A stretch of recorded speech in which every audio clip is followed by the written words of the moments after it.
ये प्रियंका गांधी जी को भी याद रखना चाहिए। चाहे आपका भूतकाल हो, चाहे आपका वर्तमान हो, आप सब लोग, चाहे ईवीएम हो या चाहे कागज पे लिखा हो, जब आप लोगों के चरित्र में जो है किसी तरह की मर्यादा नहीं है। मैं तो नहीं हूं, जनता की प्रतिनिधि हूं, कलाकार तो नहीं हूं। इसीलिए मैं भी सदन के सामने कुछ तथ्य रखना चाहती हूं, लेकिन सिर्फ तथ्य के रूप में रखना चाहती हूं।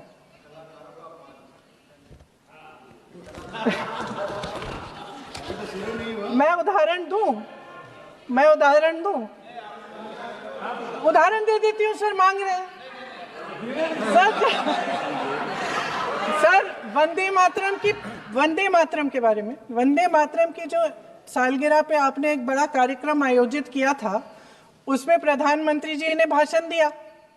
उसमें उन्होंने कहा कि 1896 में पहली बार गुरुदेव रविंद्रनाथ टैगोर ने ये गीत एक अधिवेशन में गाया। उन्होंने ये नहीं बताया कि कौन सा अधिवेशन था।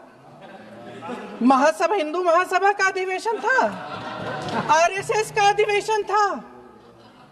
किस बात से कतरा रहे थे कि ये कांग्रेस का अधिवेशन था। और उदाहरण दूं कि मैं अपना भाषण जारी रखूं। और जहां तक जवाहरलाल नेहरू जी की बात है, जितनी देर हमारे प्रधानमंत्री, देश के प्रधानमंत्री रहे हैं, 12 साल हो गए हैं, लगभग उतने ही सालों के लिए जवाहरलाल नेहरू जी जेल में रहे। किस लिए? इस देश की आज़ादी के लिए। उसके बाद 17 साल के लिए प्रधानमंत्री रहे।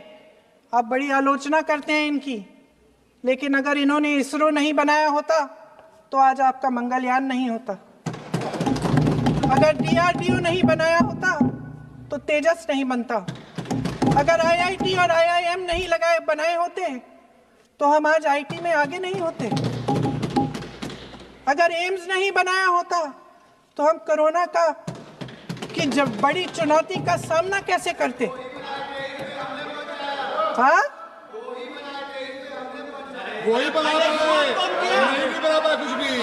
इसका मतलब है इस मुद्दे का जवाब नहीं है आपके पास।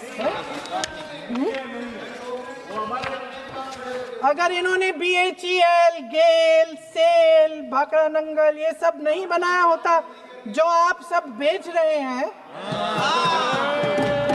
तो ये विकसित भारत कैसे बनता। और मत कहिए बाकी। पंडित जवाहरलाल नेहरू इस देश के लिए जिए। सुन लीजिए, बाकी भी बेच देंगे। पंडित जवाहरलाल नेहरू इस देश के लिए जिए और देश की सेवा करते करते उन्होंने दम तोड़ा।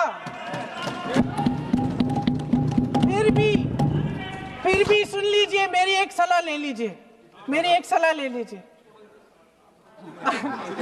सर मैं आपके माध्यम से सलाह दे रहे हैं। छोड़ना नहीं।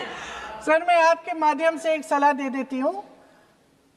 हमारे प्रधानमंत्री महोदय 12 सालों से इस सदन में हैं, मैं मात्र 12 महीनों से हूँ। फिर भी छोटी सी सलाह है।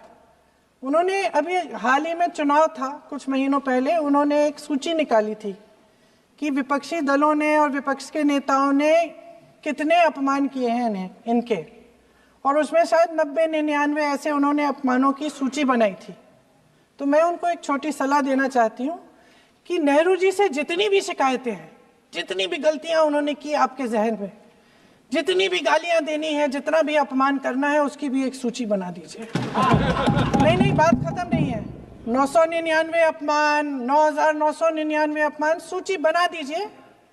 और फिर हम एक समय निर्धारित करते हैं। जैसे हमने 10 घंटे आज वंदे मातरम पर हमने बहस किया है ना, उस तरह से हम अध्यक्ष महोदय जी से पूछेंगे, एक समय निर्धारित करेंगे, 10 घंटे, 20 घंटे, 40 घंटे, जितने घंटों में आपकी ये शिकायत पूरी हो जाए, माननीय सदस्य आप शांत हो जाएं और हम बहस कर लेंगे।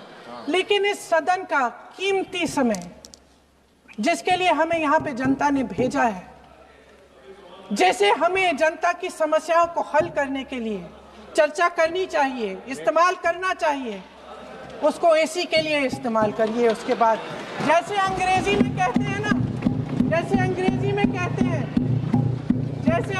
में कहते हैं कि once and for all let's close the chapter. Close कर लीजिए, देश सुन लेगा क्या क्या शिकायतें हैं, किसने क्या किया, इंदिरा जी ने क्या किया, राजीव जी ने क्या किया, परिवारवाद क्या होता है, नेहरू जी ने कौन सी गलतियां की, सुना लीजिए, फिर खत्म। उसके बाद बेरोजगारी, महंगाई, महिलाओं की समस्याएं, जो पीएमओ में हो रहा है उसकी बातें, उसकी चर्चा, जो बैटिंग ऐप के बारे में हो रहा है पीएमओ के अंदर, आप सदस्य प्लीज, जो एफस्टीन फाइलों में आपके मंत्री महोदय के नाम निकल आए हैं, माननीय उसकी चर्चा सदस्य करेंगे। आप वंदे मातरम